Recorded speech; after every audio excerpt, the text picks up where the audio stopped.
రాష్ట్రంలో ఈరోజు రైతులు పడతా ఉన్న అవస్థలు ఎలా ఉన్నాయి అంటే, రాష్ట్రంలో రైతుని ఇవాళ పట్టించుకునే పరిస్థితిలో ప్రభుత్వం లేని కారణంగా రైతులు ఆత్మహత్యలు చేసుకుంటా ఉన్న పరిస్థితులు మన రాష్ట్రంలో కనిపిస్తూ ఉన్నాయి. ఈరోజు ఈ సీజన్లోనే ఈ జిల్లాలోనే ఇక్కడే ఇద్దరు ఆత్మహత్యలు చేసుకున్న సన్నివేశం మధ్య ఈరోజు ఈ జిల్లాలో నేను మాట్లాడుతూ ఉన్నా. ఈరోజు ఇక్కడే ఇదే జిల్లాలోనే ఇద్దరు ఆత్మహత్యలు చేసుకున్న పరిస్థితులు. పర్చూరులో ఒక రైతు చనిపోయాడు. గడిచిన శుక్రవారం కొండేపిలో మరొక రైతు ఆత్మహత్య చేసుకున్నాడు. ఇద్దరు రైతులు గిట్టుబాటు ధరలు లేక ఇదే జిల్లాలో రైతాంగం చనిపోయిన పరిస్థితుల మధ్య ఈరోజు నేను ఇక్కడికి వచ్చి రైతులు పడతా ఉన్న అగసాట్లను ప్రభుత్వాన్ని గట్టిగా నిలదీస్తూ ప్రశ్నిస్తూ ఉన్నా. ఈరోజు రైతు పడతా ఉన్న పరిస్థితుల మధ్య ఏ పంటకు కూడా ఈరోజు రాష్ట్రంలో గిట్టుబాటు ధరలు లేవు. వరి ప్రొక్యూర్మెంట్ మొన్న చేశారు. ఏ రైతుకైనా కూడా, ఏ రైతును తీసుకున్నా కూడా కనీసం 300 రూపాయల నష్టానికి రైతు ఎంఎస్పీ కన్నా తక్కువ రేటుకు అమ్ముకోవాల్సిన పరిస్థితిలో ధాన్యాన్ని రాష్ట్ర ప్రభుత్వం కొనుగోలు చేసింది.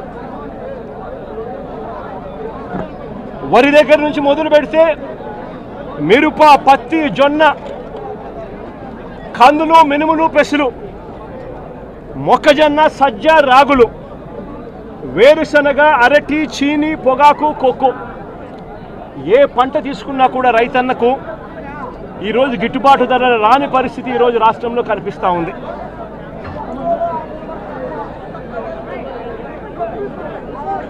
కేవలం ఒక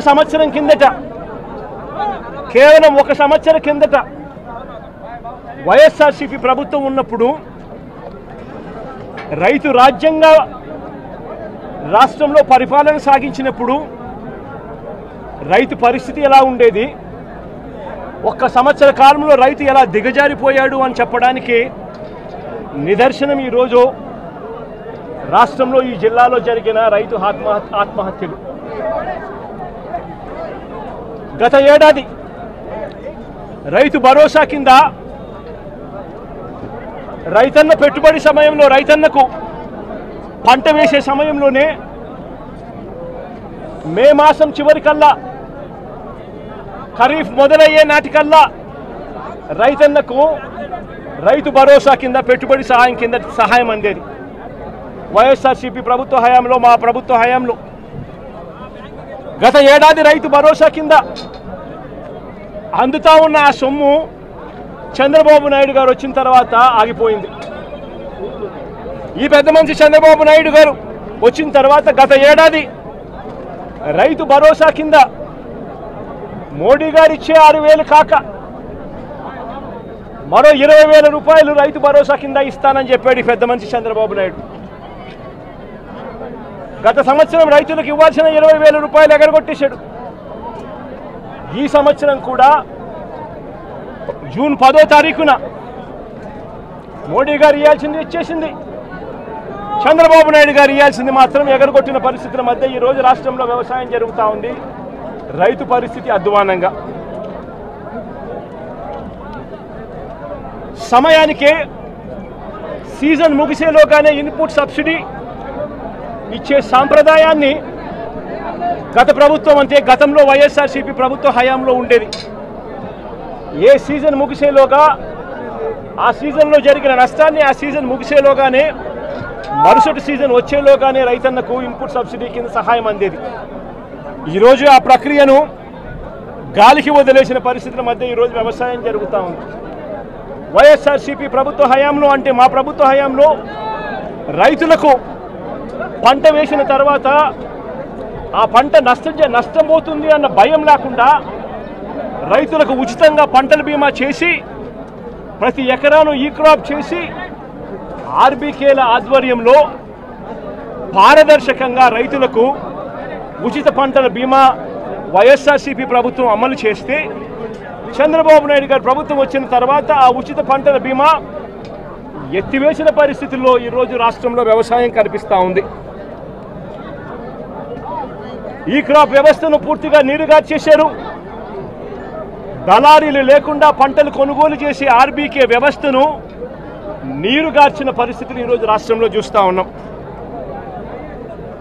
ఎరువులు, విత్తనాలు, పురుగుల మందులు ఇవన్నీ కూడా నాణ్యతను పరిశీలించి నాణ్యతకు ప్రభుత్వమే గ్యారంటీ ఇస్తూ రాష్ట్రంలో ప్రతి రూరల్ కాన్స్టిట్యుయెన్సీలో 146 ల్యాబులు ఏర్పాటు చేసి కాన్స్టిట్యుయెన్సీకి ఒక ల్యాబును ఏర్పాటు చేసి ఆ ల్యాబులన్నీ అందుబాటులో తీసుకొని వచ్చి విత్తనాలు కానీ, ఎరువులు కానీ, పురుగుల మందులు కానీ ఆర్బీకేల ద్వారానే నాణ్యతకు గ్యారంటీ ఇస్తూ రైతులకు గ్రామంలోనే రైతులకు అందుబాటులో ఉండే పరిస్థితిని వైఎస్ఆర్సీపీ ప్రభుత్వం చేస్తే ఈ ప్రభుత్వం దాన్ని పూర్తిగా గాలికి వదిలేసి ఈరోజు మళ్ళీ రాష్ట్రంలో కల్తీ విత్తనాలు, కల్తీ ఎరువులు, కల్తీ పురుగుల మందుల మధ్య రైతు జీవితం తల్లడిల్లిపోతా ఉన్న పరిస్థితి ఈరోజు రాష్ట్రంలో కనిపిస్తూ ఉంది. మేము తీసుకొచ్చిన ల్యాబులు ఈరోజు నిర్వీర్యం చేస్తూ ఉన్న పరిస్థితుల మధ్య ఈరోజు రాష్ట్రం కనిపిస్తూ ఉంది. మా ప్రభుత్వ హయాంలో ధాన్యం కొనుగోలు కాక ఆర్బీకేల ద్వారానే దళారీ వ్యవస్థ తీసేసి ధాన్యం కొనుగోలులో ప్రతి రైతుకు కూడా కనీస మద్దతు ధర ఖచ్చితంగా రైతుకు అందుబాటులోకి తీసుకొచ్చే కార్యక్రమం మేము చేస్తూ ప్రతి రైతుకు కూడా ఎంఎస్పీ మాత్రమే కాకుండా జిఎల్టీ ఛార్జెస్ కింద అంటే gunny bags, logistics, gunny bags, labour, transport కింద ప్రతి రైతుకు ఎకరాకు 10,000 రూపాయలు అదనంగా మా ప్రభుత్వ హయాంలో వైఎస్ఆర్సీపీ ప్రభుత్వ హయాంలో ప్రతి రైతుకు కూడా మేము ఇచ్చేవాళ్ళం.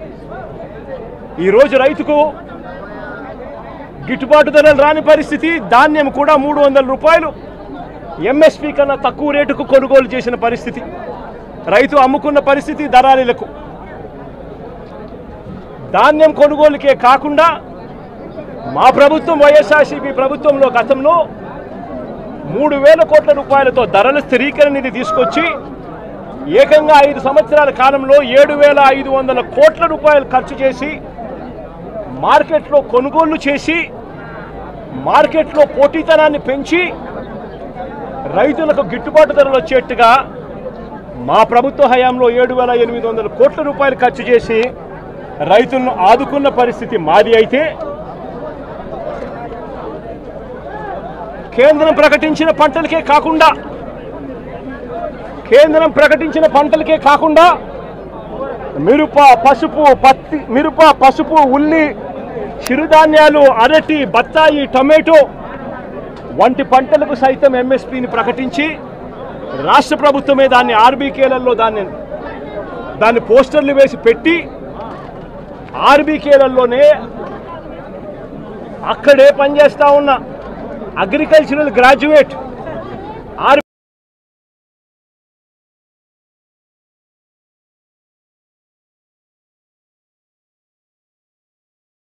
అక్కడే కూర్చోబెట్టి ఆ పంటలకు సంబంధించిన రేట్లు వెంటనే అప్డేట్ చేసేవాళ్ళు.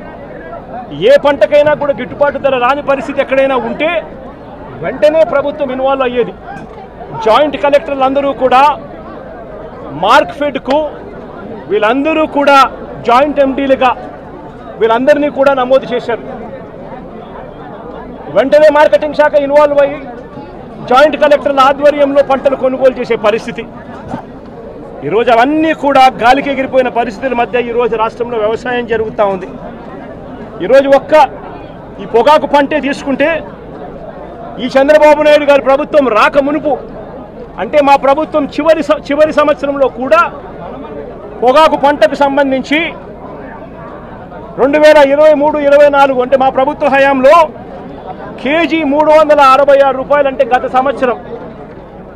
సంవత్సరం కేజీ 366 రూపాయలు అంటే 36,000 రూపాయలకు KG KG tobacco KG Virginia tobacco అమ్ముడుపోయింది.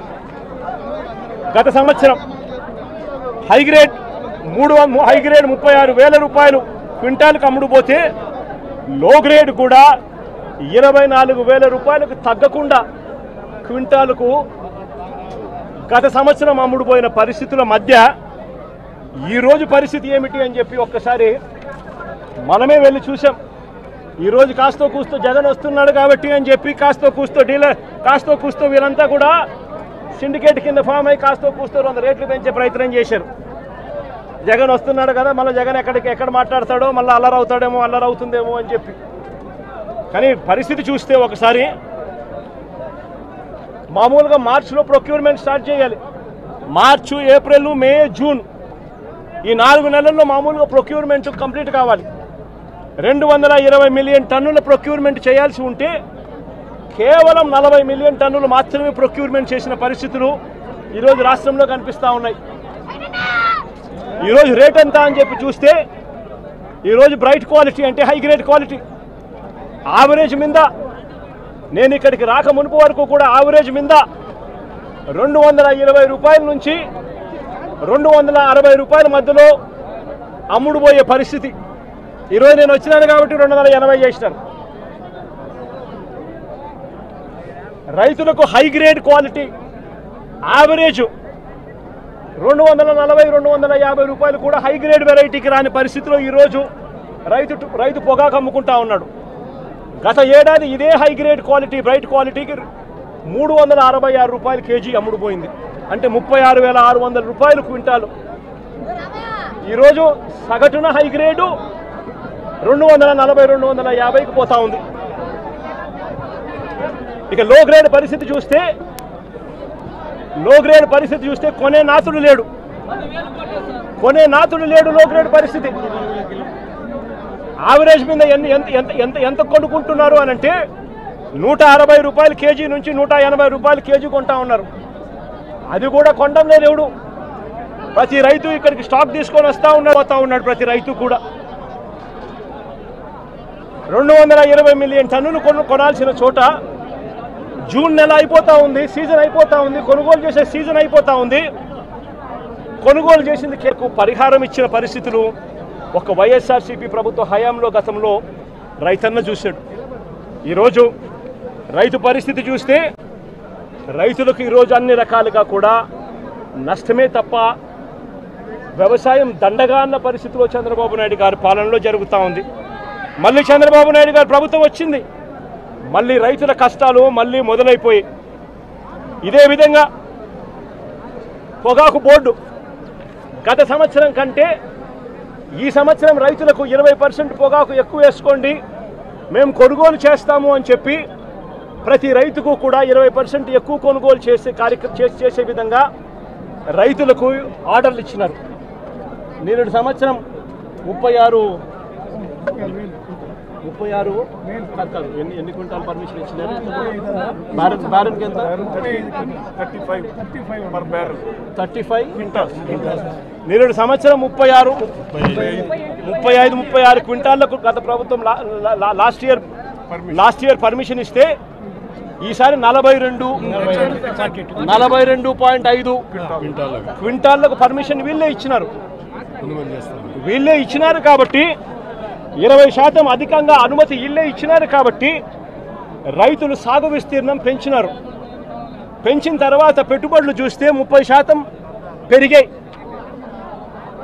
Chandrababu Naidu గారి పుణ్యాన ఆర్బీకేలు నిర్వీర్యం అయిపోయిన పరిస్థితుల్లో ప్రతిదీ కూడా బ్లాక్లో కొనుగోలు చేయాల్సిన పరిస్థితుల మధ్య రైతు వ్యవసాయము రాష్ట్రంలో 30% పెరిగింది. రైతు పరిస్థితి ఎలా ఉంది అంటే ఒకవైపునేమో రైతు ఎక్కువ విస్తీర్ణంలో పొగాకేశాడు. కారణం ఏంటంటే వీళ్ళు పర్మిషన్ ఎక్కువ వేసుకోమని చెప్పారు కాబట్టి. మరోవైపు రైతుకు పెట్టుబడి ఖర్చు పెరిగింది.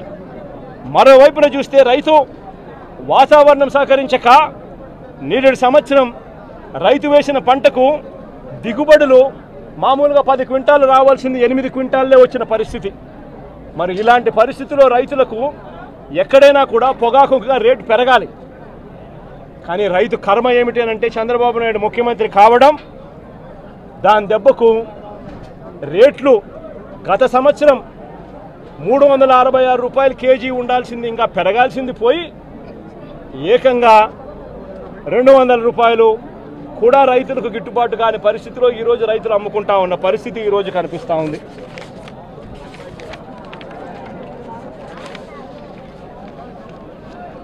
చంద్రబాబు గారి గత పాలనలో కూడా ఆయన ముఖ్యమంత్రిగా ఉన్నప్పుడు 2014 నుంచి 19 మధ్య ఆయన ముఖ్యమంత్రిగా ఉన్నప్పుడు కూడా ఇదే ప్రకాశం జిల్లాలోనే 6 మంది రైతులు ఆత్మహత్యలు చేసుకున్నారు. ఆ 6 మంది రైతులను కూడా చంద్రబాబు నాయుడు గారు ఆదుకోలేదు. మళ్ళీ వైఎస్ఆర్సీపీ ప్రభుత్వం వచ్చిన తర్వాతనే ఆ 6 మంది రైతులకు కూడా ప్రభుత్వం తరపున వాళ్లకు పరిహారం ఇచ్చి ఆదుకున్నది కూడా వైఎస్ఆర్సీపీ ప్రభుత్వమే అప్పట్లో. మళ్ళీ ఈరోజు చంద్రబాబు నాయుడు గారు ముఖ్యమంత్రి అయ్యారు. ముఖ్యమంత్రి అయిపోయిన సంవత్సరం తిరక్క మునిపే ఇదే జిల్లాలో మళ్ళీ 2 ఆత్మహత్యలు నమోదయ్యాయి. ఒకటి పర్చూరులోను, ఒకటి కొండేపిలోను. చంద్రబాబు నాయుడు గారు చేస్తా ఉన్న అబద్ధాలకు మోసాలకు బలైపోయిన రైతుల పరిస్థితి మీ అందరికీ గుర్తుండే ఉంటుంది. మొన్న మిర్చి అప్పుడు కూడా ఇదే మాదిరిగానే డ్రామా చేశాడు. మిర్చి పంట 11,781 రూపాయలు కొంటానని చెప్పి ఇదే పెద్ద మంచి చంద్రబాబు నాయుడు గారు మిర్చి రైతులు గొడవ చేస్తే కొంటాను అని చెప్పాడు.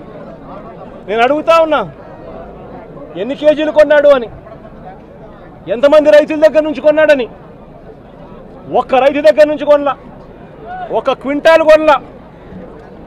రైతులకేమో ఆ రోజు రోడ్డెక్కిన రైతులను మోసం చేస్తూ ఆ రోజు కొంటానని చెప్పాడు. ఆ తర్వాత రైతులను గాలి కొదిలేసిన పరిస్థితి. ఈరోజు కూడా మళ్ళీ అంతే. పొగాకు రైతులు కూడా అంతే. జగన్ వస్తున్నాడు అని తెలిసేసరికి జిల్లాలో ఉన్న మంత్రులు, జిల్లాలో ఉన్న ఎమ్మెల్యేలు అందరూ కూడా వస్తారు. వచ్చి ఇక్కడికి వచ్చి కంపెనీల తరపున మాట్లాడతారు. ప్రభుత్వం చేయాల్సింది ఏమిటి? ప్రభుత్వం ఎందుకు మార్కెట్ని యాక్టివేట్ చేయడం లేదు? ప్రభుత్వం ఎందుకు ఆక్షన్ హాల్లో పార్టిసిపేట్ చేయడం లేదు? ప్రభుత్వం ఎందుకు పోటీ పెంచడం లేదు? ప్రభుత్వం పోటీ పెంచితే రేట్లు పెరగవా అని అడుగుతా ఉన్నా. చంద్రబాబు నాయుడు గారికి దళారులకు మధ్య ఉన్న సన్నిహిత సంబంధాలతో రైతు ఈరోజు దివాలా తీస్తూ ఉన్న పరిస్థితులు కనిపిస్తూ ఉన్నాయి. కేవలం ఒకే ఒక్క సంవత్సర కాలంలో వైఎస్ఆర్సీపీ ప్రభుత్వం గతంలో సంవత్సరం కిందట ఉన్నది, వైఎస్ఆర్సీపీ ప్రభుత్వం పోయింది, సంవత్సరం అయిపోయింది. ఒకే ఒక్క సంవత్సర కాలంలో పాలన విషయంలో అయినా కానీ, రైతులను ఆదుకునే విషయంలో అయినా కానీ ఎంత తేడా వచ్చిందో ఒక్క సంవత్సరంలో ప్రతి ఒక్కరూ కూడా గమనించమని చెప్పి ప్రతి ఒక్కరిని కూడా కోరుతా ఉన్నా.